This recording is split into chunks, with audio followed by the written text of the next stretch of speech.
Amém. Amém? Que bênção, né? Há um vazio no coração da gente, né? E quando a gente se encontra com Deus, quando a gente tem essa experiência de louvor, de adoração, essa experiência com Deus é tremendo, né? E o Marinho, ele começou dizendo assim que sem Deus, né, o que será de nós, né? Nós estamos perdidos. E algumas pessoas que pensam que Deus, que Jesus tem prazer de mandar as pessoas más, ou que tomam atitudes más para o inferno, né? E o Padre Jorge, eu lembro que ele dizia que a palavra, na verdade, ela diz, né? Jesus, ele diz que ele não veio condenar o mundo, né? Mas veio para que o mundo fosse salvo por ele, né? Na verdade, nós já estamos perdidos por demais sem Jesus, né? Sem Jesus, nós já estamos perdidos, né? É ou não é verdade? Sem Jesus, gente, sem Deus, né? Nem precisa Ele empurrar a gente vai sozinho, né? Ladeira abaixo, né? Sem Deus, a humanidade está literalmente perdida. Não precisa Deus perder ninguém, né? Apesar, a Bíblia diz que Deus ele é inacessível ao mal, né? Ele não faz o mal a ninguém. Então, assim, sem Jesus nós já estamos, né? E o meu coração ele se alegra porque eu queria que em primeiro lugar entrasse mesmo esta palavra no teu coração. Sem Jesus, eu não sou nada, eu não sou ninguém, né? Tem um padre, né? A avó da Jane que gosta, né? O que é que eu sou sem Jesus? Né? O Marinho também gosta dela. Como é que... Jesus, o que é que eu sou? Nada, nada, nada. Canta aí, vai. O que é que eu sou sem Jesus? O quê? Bem sertanejão. Agora a segunda parte vocês me ajudam, que eu não sei. Nada, nada. Essa é uma verdade, né? Mas que bênção, que Deus é amor. E Ele está conosco, amém? Deus ele tem o prazer de nos abençoar, de estar conosco, de abençoar a nossa casa, de nos curar. O Marinho, a primeira pregação neste mês de setembro, nós estamos falando sobre cura, e ele quis deixar bem claro, e pelo menos para mim, espero que para você, né?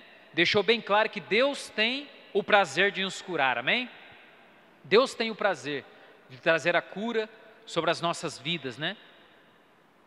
Mas alguns momentos as enfermidades elas chegam, algumas porque Deus ele tem os seus propósitos, eu vou falar um pouco sobre isso, outras porque a gente procura, na verdade, mas seja nos propósitos de Deus, ou seja porque nós procuramos a enfermidade eu falo assim, meu pai quando ele fala que ele vai no médico, do cardiologista, fala, pai, eu faço a consulta para o senhor pela metade do preço, né?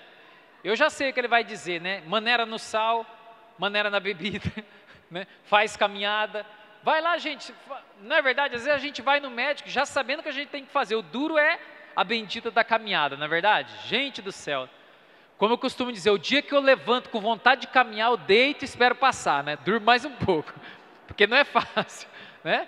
Então assim, às vezes a gente vai no médico já sabendo, não é verdade, gente? Quem aqui não sabe que o sal é um veneno? Mas o sal é gostoso, né, gente? Fala a verdade, né? Aquela carne salgadinha, né? Não é? Quem aqui não sabe que uma carne gordurosa, quem aqui não sabe que a gente tem que fazer exercício? Hoje a gente vai comprar um pão na padaria, a gente não vai a pé, né? Dá uma preguiça, não dá? Não sou diferente de você, né? Muito no carro é mais rápido, então a gente não faz um exercício, não faz nada, e a gente quer ir no médico para saber aquilo que a gente já sabe. Precisa de fazer tantas coisas, cortar tantas coisas, né? Mas Deus ele é um Deus que apesar dos nossos pecados, Ele nos dá a oportunidade de nós fazermos um exercício, fazer uma reeducação alimentar, né? Ter uma palavra, porque gente, grupo da catedral também é cultura também, né? Então vai já a dica aí, né? Então Deus ele vai dando as oportunidades para a gente, e quando a gente não consegue, Ele é tanto amor que Ele é por nós, né? E eu queria que você pegasse, eu queria um pouco falar sobre os planos de Deus, não é? E eu queria contar para vocês um fato que aconteceu, e esse fato se tornou para mim, pelo menos um testemunho, espero que sirva para você também. No domingo retrasado, teve o domingo passado, ontem, né? Domingo retrasado. Entraram na minha loja, né?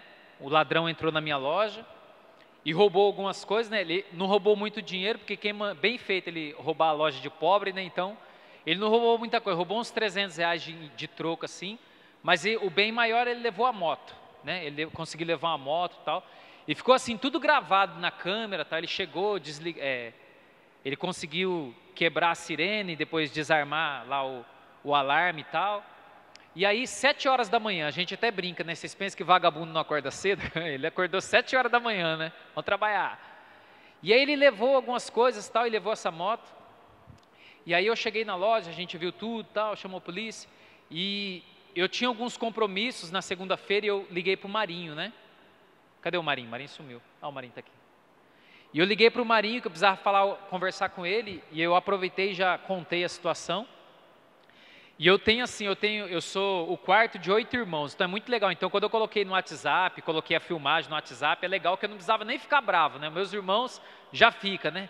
Vagabundo, né? Tem que matar, tem que não sei o que lá, né? Irmão, um monte de irmão é bom por causa disso, né? Mas na verdade também veio o consolo dos irmãos, né? Meus irmãos também, tem um irmão aqui também que deu uma força para mim. Né, o consolo dos irmãos, a palavra que eu ia conseguir superar, que ia conseguir comprar. E, gente, sem brincadeira nenhuma, meu coração ficou numa paz, gente. E, na verdade, a gente fica preocupado com as pessoas que ficam sabendo que as pessoas, de repente, ai, coitadinho do Ricardo, né? E, gente, o meu coração ficou numa paz tão grande. E eu fiquei olhando para ele, né, para aquele ladrão lá, arrombando a porta, procurando as coisas. Eu falei, gente, dá uma olhada, acho que está ganhando alguma coisa, né? Acho que está ganhando alguma coisa. E eu olhei com misericórdia. E aí quando eu liguei para o Marinho me disse uma palavra que eu queria falar para você, né? Que muitas vezes a gente deixa de falar por medo, por falta muitas vezes de fé. O Marinho ele disse assim para mim, Ricardo, Deus ele tem planos nessa situação. Planos que a gente não entende, mas ele tem planos. Gente, eu vou falar uma coisa para você. Aquilo me assustou, porque antes a gente falava mais isso, né? Às vezes quando alguém estava passando por uma doença, você não chegava e falava para a pessoa assim, olha, Deus tem um plano, mas gente, agora dá um medo, não dá? Dá um medo de apanhar da pessoa, né? Imagina a pessoa estar com um diagnóstico de câncer. Você tem coragem de chegar nela hoje e falar assim, Deus tem um plano para você. Você tem coragem? Gente, eu vou falar, o Marinho, ele corre risco de apanhar qualquer hora, viu, Marinho? Que essas coisas o cara tem que ter coragem para falar. Imagina, o cara acabou de me roubar uma moto, né? Correndo o risco de fazer entrega de bicicleta, olha que bênção. Fazer entrega de bicicleta, e o cara chega para mim e fala que Deus tem um plano. Imagina, se um filho teu morre, alguém chega para você e fala assim, olha, Deus tem um plano, e não dá vontade de dar uma surra na pessoa? Não parece que é um absurdo, gente? Mas vocês acreditam que a palavra de Deus diz que Ele tem planos em todas as coisas, aqueles que entregam a vida a Deus, em tudo Deus tem um propósito, um plano. E gente, quando o Marinho falou aquilo caiu assim no meu coração, gente, como eu não falei para o Marinho, né, ele está sabendo agora, mas gente, aquilo caiu um consolo no meu coração, e eu quero, meu irmão, te falar nesta noite, esta enfermidade que você está passando, Deus tem um propósito para ela, amém? Gente, Deus tem. E aquilo foi um consolo no meu coração, foi uma bênção, gente. Eu acho que quando a gente está com o coração aberto, né, o Marinho falou muito hoje de estar com o coração aberto, eu espero que o teu coração esteja aberto para ouvir isso aqui, ó. Este desemprego que você está passando, Deus tem um propósito aí, amém? E o Marinho ainda completou, né? Você não entende, porque, gente, existem coisas que acontecem com a gente que a gente não entende, né? A gente costuma assim dizer que no céu, você sabe no céu, quando você chegar no céu e você olhar toda a tua vida, né? Eu imagino que a tua vida vai passar num telão, sei lá. Mas quando você chegar no céu, né? Você sabia que, desculpa, você sabia não, mas você sabe qual que é a palavra que mais vai se ouvir lá no céu? Você sabe ou não? Quando você chegar lá? O Igor sabe, né, Igão? Hã? Você estava aqui, né? Eu acho que eu já falei aqui. A palavra que a gente mais vai ouvir quando chegar no céu é: ah, sim, agora eu entendi. Gente, porque no céu a gente vai entender todas as coisas. O Paulo fala isso. Se eu não estiver enganado em 1 Coríntios, ele fala que quando nós, né, chegarmos diante, né, o imperfeito vai desaparecer, então a gente vai ver tudo conforme os olhos de Deus. Eu falei sobre o câncer, né? O Bruno, ele foi um irmão que eu acompanhei a doença do Bruno, né? E na verdade, quando o Bruno ficou doente do câncer, eu estava começando na minha caminhada, né? E aí a gente foi orar pelo Bruno, né? E a Simone é uma bênção, né? Simone é muito doida, assim, né? Ela pegava a Bíblia e dava uns tapão, assim, né? Ela falava assim, até enfermo você fala, eu sou guerreiro, Bruno, e batia na Bíblia assim, bate aqui, bate na Bíblia e fala, eu sou guerreiro, e ele nem saindo voz ali no câncer, eu falava assim, gente do céu, deixa o menino morrer em paz, eu falava para ele, com aquela fé minha, né? Ele ali no câncer fazendo tratamento, eu falava assim, deixa o menino morrer em paz, né? Tá ali e tal, vamos só orar, dá extremunção para ele, né? E o Bruno ali, gente, na perseverança, com 16 anos, ele teve o câncer, passou pelo câncer e ninguém sabia, ninguém, só ele e a família dele sabia o que ele estava passando por trás daquela doença. O Bruno já estava envolvido em caminhos errados, né? Estava envolvido, já estava se separando da família, já estava distante da família, estava passando pelo homossexualismo, e foi aquele câncer, ele testemunha isso, foi aquele câncer que trouxe ele de volta para a família dele, de volta para Deus, né? Ele teve uma experiência tremenda com Deus, fez a opção de ser hétero, casou, no meio do câncer, ele fez o tratamento, foi diagnosticado que ele era estéril, que ele não poderia ter filho. Neste grupo de oração, eu falei isso aqui hoje para o Marinho, né? A Andressa falou, né, que foi neste grupo de oração que ele foi curado, né? Que os espermatozoides dele voltaram a ter vida, e hoje ele tem a Clara com mais ou menos um mês. A Clara tem um mês, Márcio, mais ou menos? A Clara nasceu, alguém que foi diagnosticado, né, que não podia mais ter filhos, né? O médico falou para ele assim, você tem namorada? Ele falou assim, não, ainda não tenho. Ele falou assim, quando você ter namorada, não se preocupe com relação sexual, porque você não vai poder mais ter filho. E quando ele começou a namorar a Andressa, eles guardaram castidade, tiveram relação sexual só depois do casamento, e hoje a Clara está com um mês de idade, para a glória de Deus. Deus é tremendo, né? Como diz o Marinho, você está esperando o que para aplaudir Deus? Né?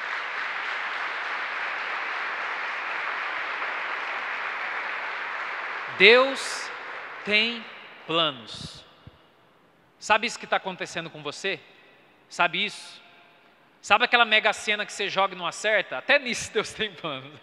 A gente às vezes olha só para aquilo, não, até para a mega sena que você não ganha, meu irmão, Deus tem planos para você, né? Deus tem planos para nós. E eu queria pegar um trecho da palavra, eu queria pegar com você no Evangelho de João, no capítulo 9.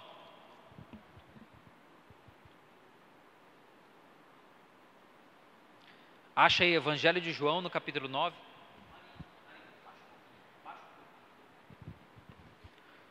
João, capítulo 9.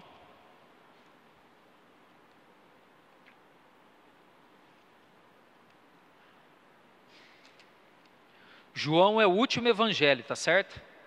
Então vai ter Marcos, Lucas, Evangelho de João, no capítulo 9. Aqui Jesus ele responde de uma forma tremenda o que é a enfermidade, o que são os propósitos de Deus na nossa vida, né? É uma revelação tremenda aqui, né? Então, capítulo 9, versículo 1, diz assim, caminhando, viu Jesus um cego de nascença. Os seus discípulos indagaram dele, mestre, quem pecou, este homem ou seus pais, para que nascesse cego? Então veja bem, eu não sei se vocês na época de criança de vocês, quando a gente era criança, a gente via um menino mancando e a gente começava a tirar o sarro, porque gente, se tem uma coisa que é difícil acabar na escola é o bullying, gente, pode fazer o que for, moleque é moleque, né? A minha esposa fala que ela já deu aula uma vez numa classe, que ela nem conhecia as crianças ainda, né? E aí um dos moleques pegou e falou assim, não sei o que lá, professora, é o zóio de ovo frito, né?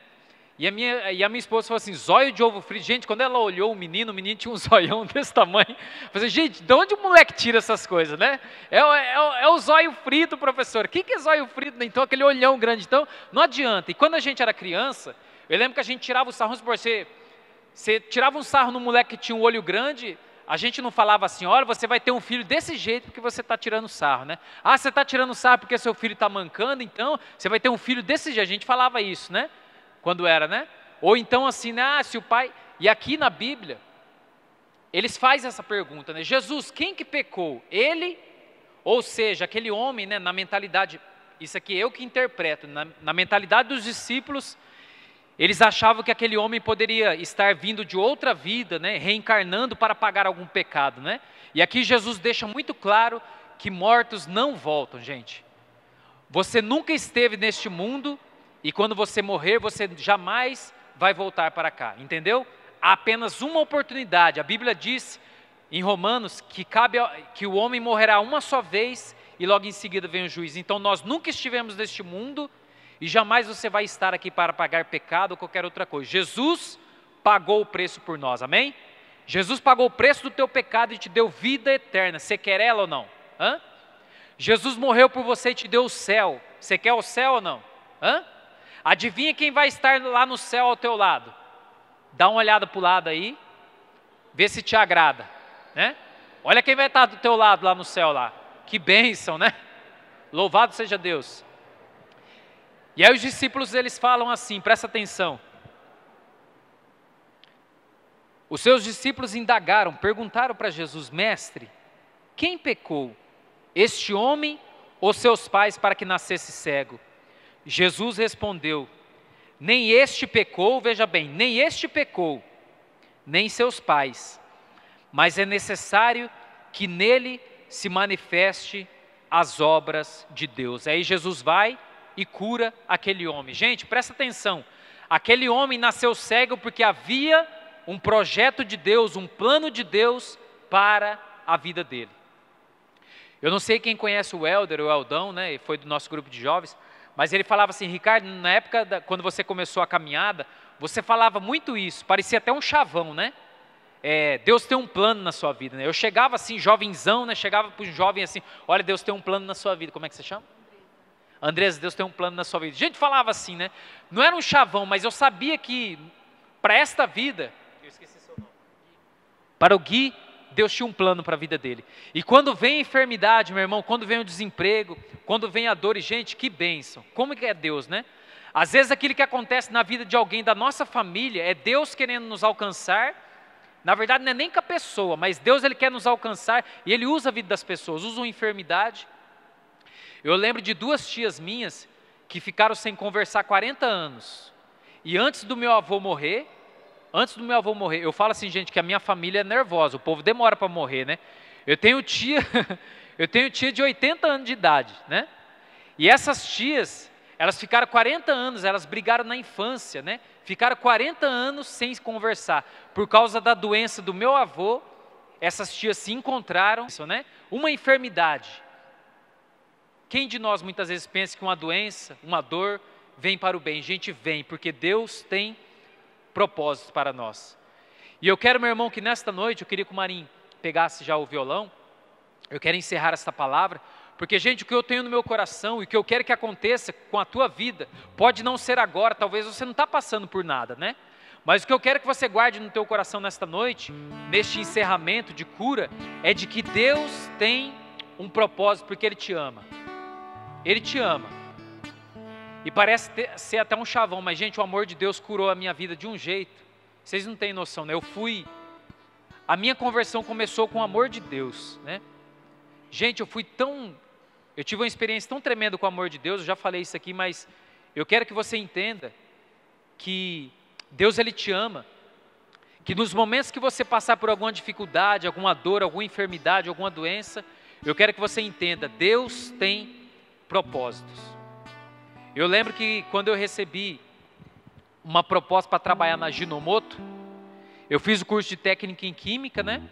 E eu conheci um químico que trabalhava na Ginomoto em Valparaíso, o Luciano. Lembra do Luciano, Cassiano? Lembra do Luciano? Não sei se você lembra dele. O Luciano era engenheiro da Ginomoto e ele falou para mim assim, Ricardo, não tem vaga de dia, só tem vaga à noite. Então você vai fazer entrevista, você fala que você não se importa de trabalhar à noite. Só que assim, eu já vou te avisar. Ele falou, já vou te avisar. Você vai ter que ir embora para Valparaíso, porque não tem como você ir e voltar, né? Então você vai ter que ir embora, porque às vezes troca um turno, né? Então você vai ter que estar em Valparaíso direto e reto, né? E você vai ter que deixar tudo isso aqui que você vive. Eu já tocava aqui na catedral. Eu lembro que foi em 2006, né? E naquele ano eu fiz um propósito que eu iria buscar mais e mais Deus, né? Eu iria experimentá-lo. Naquele ano eu fiz esse propósito. E aí eu cheguei lá para fazer entrevista, eu orei a Deus. E Deus, ele fala, gente. E ele falou no meu coração assim, olha, você vai falar que você quer vaga de dia, não à noite. E descansa em mim, né? Eu falei, foi batata. Sabe o que aconteceu? Não me contrataram. Não me contrataram. Sabe? Você estava esperando que eu falasse, não, eles não me contrataram. Deus tinha um propósito naquele. Gente, um ano depois, eu encontrei o Fernando, meu sócio, chamei ele para abrir uma loja de tinta e abrimos a loja de tinta. Esse ano fez 10 anos que a gente abriu. E sábado passado agora eu inaugurei minha segunda loja de tinta para a glória de Deus, né? Que benção. Deus tinha um propósito. Já pensou se eu tivesse teimado? Não, Deus não está falando não, eu vou trabalhar à noite mesmo, que é meu sonho ser químico. Deixei os meus sonhos e comecei a viver os sonhos e os planos de Deus. E eu quero que você agora neste momento, feche os teus olhos. Feche os teus olhos, meu irmão. E eu quero que você agora tome esta palavra para o teu coração. Deus tem um propósito em todas as coisas que te acontecem. Mesmo aquelas umas que você tomou atitudes erradas. A palavra de Deus diz que o prazer de Deus é renovar e restaurar o nosso coração, os nossos erros. E mesmo se você tomou atitudes, mesmo se você andou por caminhos, mesmo se você teve os seus sonhos destruídos, ontem, presta atenção, ontem eu falei com uma mulher que já está no 3º bebê. Ela teve o aborto espontâneo, 2 abortos espontâneos, e ela está no 3º. E eu pude chegar para aquela mulher e dizer assim, olha, Deus tem um propósito que a gente não entende. E eu pude contar o meu testemunho para ela e disse, Deus tem um propósito. E eu pude abençoar aquela vida, dar um abraço nela, e ela pôde receber esta paz no coração. Então, meu irmão, minha irmã, você é alguém consagrado, a tua família é consagrada, e tudo o que acontece, como Jesus disse aqui através da vida deste homem, Deus vai trazer para a glória do nome dEle, a restauração, glória do nome dEle, a cura, glória do nome dEle, todas as coisas, Deus vai glorificar o nome dEle, e você vai alegrar do teu coração. Um dia você vai olhar para o passado e ver que Deus fez uma obra na tua vida, porque Ele sempre teve planos, e os planos de Deus são planos bons. Para encerrar, repete comigo, os planos de Deus são planos bons. Deus não tem planos maus, porque Deus é bom, Jesus é amor, e Ele tem planos bons para a minha vida, para a minha casa, para a minha família. Amém, amém e amém.